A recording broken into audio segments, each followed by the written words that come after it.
Hi. I hope you enjoyed all the other presentations. Some of the stuff has already been mentioned, but I think maybe I can bring some more insights into the first parts that were already mentioned, because I'm going to talk about the difference between a bootstrap company and a VC-funded company, or basically how the difference feels like, because that's what I've been doing for the last 6 years. It was 5 years of bootstrapping, and last year was a CTO and co-founder of Adeven. Adeven is a mobile tracking company. It's based in Berlin, so we want to be Silicon Valley of Europe, and there are a lot of internet startups there, and there's a lot of hype there.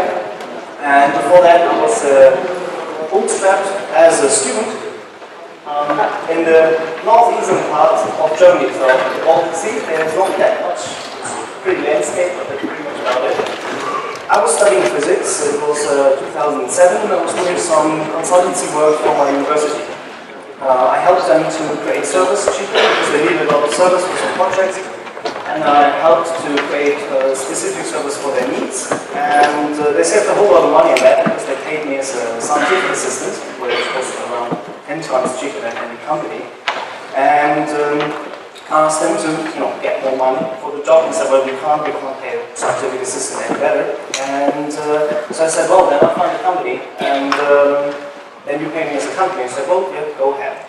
So the next day, there was a students' party. There were a lot of students' parties, and I talked to one of my friends who was studying business, because I figured, if I have a company, I need someone to do paperwork, taxes and stuff like that. I was aware some kind of paperwork, and I told them, you mean we're going to found a company, and we're going to do work for the university. And he was telling me the obvious thing, like, you're crazy. And we shouldn't do that, because none of us has a degree, and we're still in the middle of our studies, and that's a stupid idea. But I talked to him over some years, and he said, okay, let's sleep over this, and if we still feel this is a good idea tomorrow, we'll do it. And I think the next thing that happened, he did not anticipate, because next morning, sharp at 8 o'clock, I was ringing at his door. It was a kind of long party, so I attributed that to sleep deprivation, but 30 minutes later, the rabbit was found at the registry office that just opened, with a lady that looked pretty confused on what you want here. Because, mind you, it's a very small town, middle of nowhere, and the lady said that there's like 3 registrations a year of a company, and we had kind of a long problem discussing how the name was pronounced, because the lady didn't know how to write rabbit. So we started doing some work from the university. We got a little bit more money than I got as a scientific assistant, and as it turns out, we had the same problem that many young companies have, specifically bootstrap companies. You're always too cheap, and the costs are always 3 times higher than in history.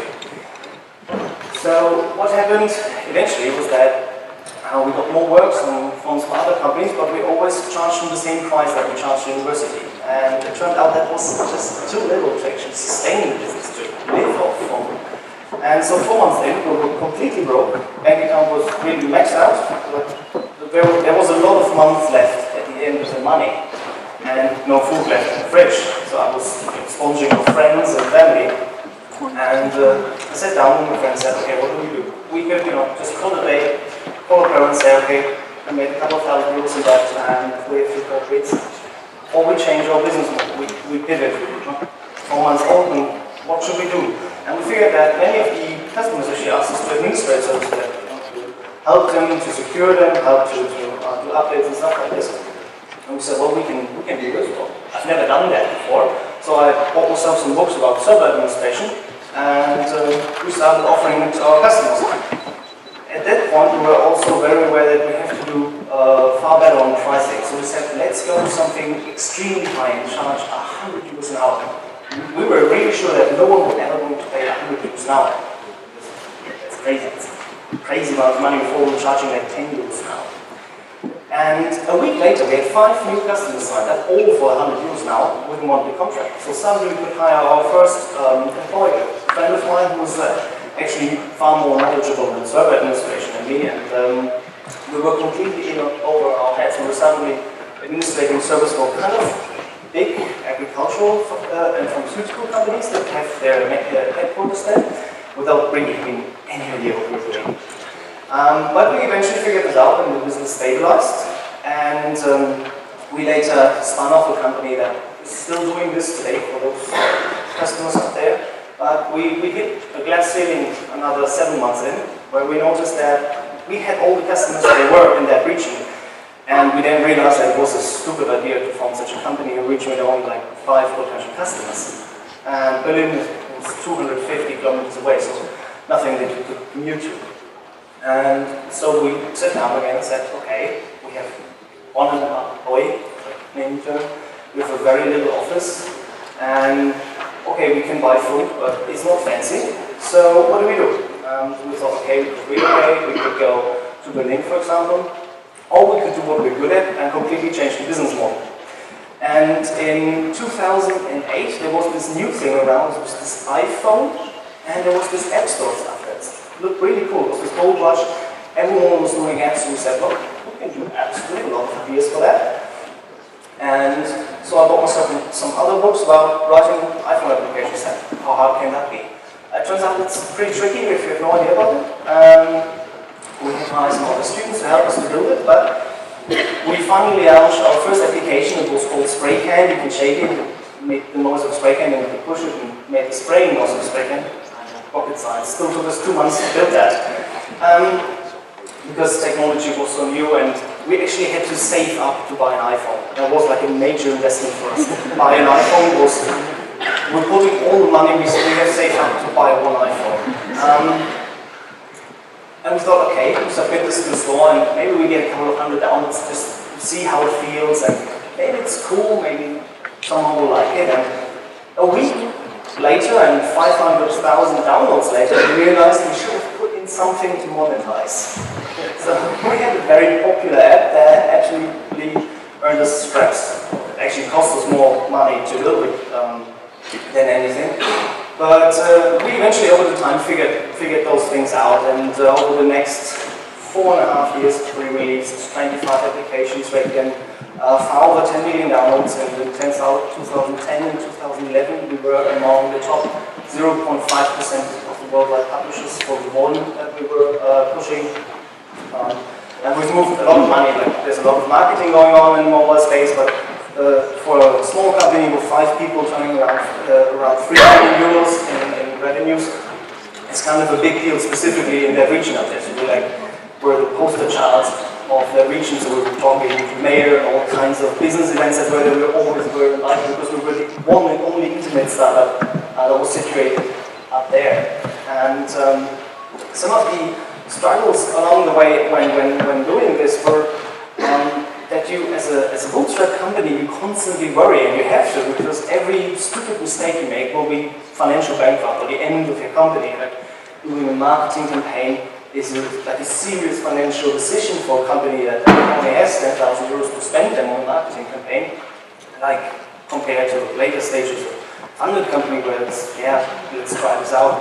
So as a bootstrap company, you constantly worry, and you constantly have to fight the urge to just cave in and say, oh God, this is too crazy, I'm in over my head, this is too much, I can't do this, or this is just too crazy to actually do it. You constantly have to push back and actually believe that your idea will work, that what you will do will not fail, because this is what keeps, I think, many people back from actually being entrepreneurs, is the fear to fail. But as we learned, it's actually not that bad. Even if you fail, and trust me, we failed like a lot. We've burned so much cash and so many stupid ideas, but yet we kept on existing. We had a very motivated team because we grow slowly. We had, at the end, when I left, we were like 7 full-time employees and 5 interns learning app development from us. And the team was super motivated and really united in their cause, what they wanted to do and what they wanted to build. And I think this is one of the advantages of having a bootstrap team, that you're just closer connected because you grow slowly and you grow very organically. So you tend to pick people that are passionate about your cause, maybe even a bit better than with a funded company where you just pick for talent. Because you have to find someone who's crazy enough to work for basically free for you, and promise them that you may eventually pay him one day if the whole thing works out. So yeah, that is absolutely normal. So if you have the idea to do something and you fear that you're going to fail, stop, just try. And if you fail, then just try again, and we saw sometimes the fourth or the fifth try is the good one. So while being ever developed, I developed a little tool that was able to track our marketing campaigns and identify how much our users were earning us, because there was no such tool. And for us, every cent counted, so we couldn't just buy like €1 million advertisement and figure whatever. So when we spent like €1,000, we had exactly to know, did we get back the €1,000, did we get back just the 900, because that would have already been there for us. And I developed this tool that helped us to track each individual user spend and attribute it back to the kind of advertisement we did. It's a really cool system. And I showed this in 2011, I showed this to Christian, my now co-founder of Adeven. He was working at an advertising company or advertising network. And he asked me, this is a very cool tool and there's nothing like it out there. Why don't you push this as a single product and bring this to market? And I was like, we can't, we don't have the cash to do it, to further develop it and to the marketing like this. We will completely bankrupt us, and this is a shot that we can't take as a bootstrap company. So he was suggesting something I only heard from movies so far, or from tech talks, tech punch, saying, okay, then we get funded, we get the money to actually bring the product to market from the VC and start it off as a new company. And I said, well, you're crazy, because who's going to invest in that? It's just a tool. But I use that a lot, but who would want that? As it turns out, there were a lot of people who actually wanted that, and there were also a lot of VCs who were really interested in that. And while I was mainly involved in the later stages of VC talks, but we had so much interest from potential investors that was really crazy. So the next 3 months I spent traveling always all across Europe, talking to all kinds of investors. And we had a very fortunate situation that we actually could pick our investor. So we did a lot of reference checking with investors, which you should definitely do. So if you're thinking about taking VC money, make sure that you do your homework too, which is checking, calling companies that have relations with these kind of VCs and check if they actually this kind of VC you like. And we were really, really fortunate to get funded from Target Partners, a Munich-based company. They funded us with 1.1 million euros, which is, I think, a lot of money for a company that at that point didn't even exist yet. It was really that we had a product, but not really a company and a marketing spin around the whole thing. But faster than I knew, I was sitting in an office in Berlin for a company called Adeven, and with a very nice possibility to actually create a team that I always wanted. So I could just hire all the talented people as engineers. We could hire really cool senior sales people that helped a lot to establish our product in the last 11 months as one or I think actually the leading mobile app tracking company in Germany. So we got all the huge German companies signed up. We're now working on all the European big companies.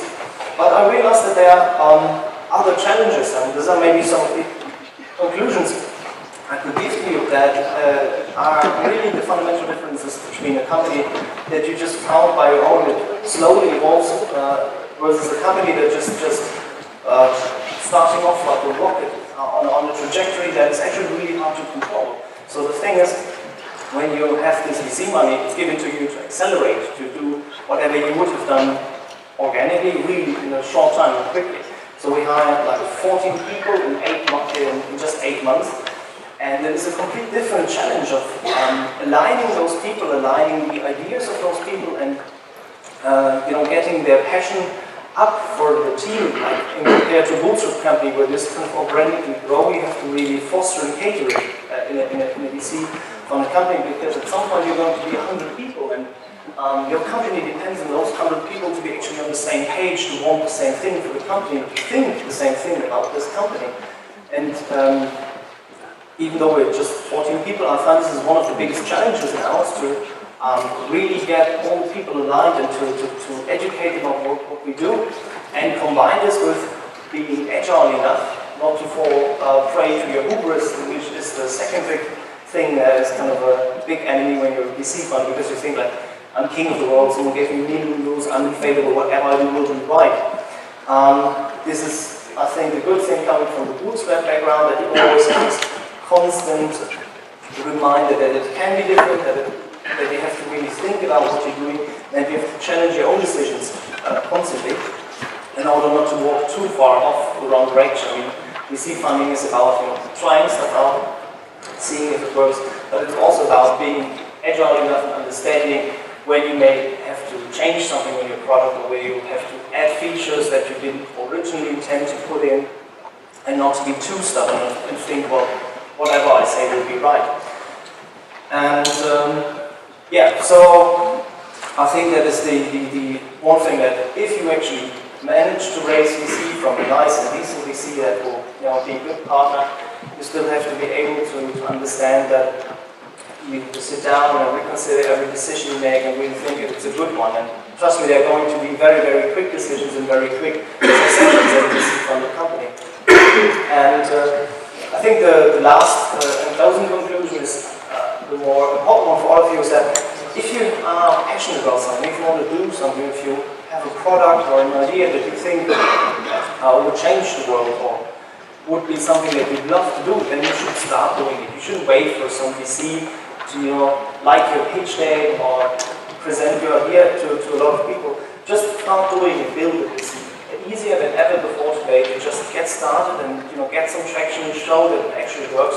Because the more you show passion for the whole thing, and the more you can actually prove that it really works, the more or the easier it will actually be to get funded at some point, and to get funded on your terms, and actually have a passionate team that will work with you on your product. So thanks for your time. And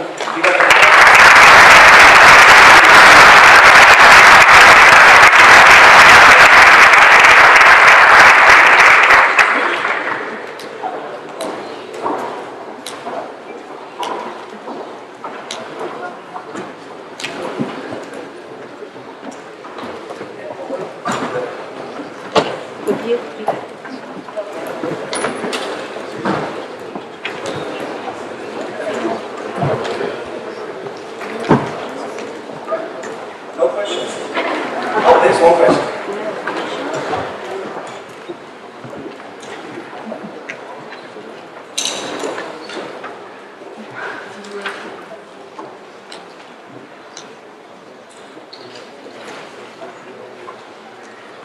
So, how important would you say marketing, like actively trying to sell something, is to a very young company?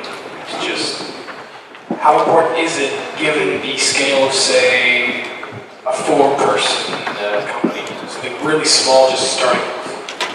It's a good question, because both of those companies are actually very dependent on marketing, but on very different kind of marketing. So in Rapid Rabbit, we were actually doing this kind of app developing for a very long time. So we really figured that in order to capitalize the good, you have to do marketing. And yeah, it shifted to marketing on a scale that is frightening for a 5-people business. So in, I think 2011, we spent more than 500,000 euros a month, which is crazy. We didn't spend any kind of that money on salaries, but it was for this kind of business. It was really of big importance to have this kind of marketing. And even I can see the differences if you want, because it's a B2B product, so like most people are people who actually make money having it, and in order to reach them, you need specifically big companies who are sales guys that do this kind of marketing for you, that go out and actually put the product in. I was very skeptical saying that you can't buy a salesperson that how much money? It's like crazy. If you come from bootstrap, it's like I didn't make that in years if you won't pay us one guy. But it turns out that a couple of weeks later, we come and say, okay, I signed Deutsche Telekom, I signed Scout, I signed all those kind of huge companies where they talk to us. And it's crazy. You don't really believe in yourself in a point that you think that a huge company will suddenly start using your project or your product just like that because it's a young product. But in fact, they would. You just need the proper marketing. So it is really important. It's something that you should have on your mind right from the point where you think your product has a state where you can actually sell it. You should really start doing some marketing, because otherwise you're just going to sit there with one product and all users. But is it any different than bigger company would do it? Is the method of marketing, is it any different? Yeah, I think the benefit is bigger because we have, you start No, with no, no, no, the method, how you do it. Yeah, also, I mean, with a bootstrap company, you have to be, the whole business idea of Adeven is doing marketing on exactly how much money people make from what is actually the return on marketing. So the big company can spend a lot of money just, on the day, figure if that works or not, doesn't matter. So, but if it's a small company, you have to be super precise about marketing. So at the beginning, we were wasting tons of money on previews and to do it, which was a stupid idea. I think one of the big things that we learned at most of the marketing, we know that paid marketing is what we have to do is we lose so much money on them. So we actually figured to use the channels that gave us a return on investment, really, those new customers, or those more downloads, and those more advertising money in. And with that, even it's pretty much the same. We figured, okay, we brought that marketing is not to have it, so we need sales people to try and pay. Sales people. Turns out they can't get bigger clients, so you get more expensive ones. So I think the effect is far bigger because it can be your make or break. Without any sales guys or this kind of sales guys, I think they need like 3 So you say it's more important to be creative when you're young, whereas when you're a bigger company, you can just throw money at the wall and call it a day. Yeah. Yes.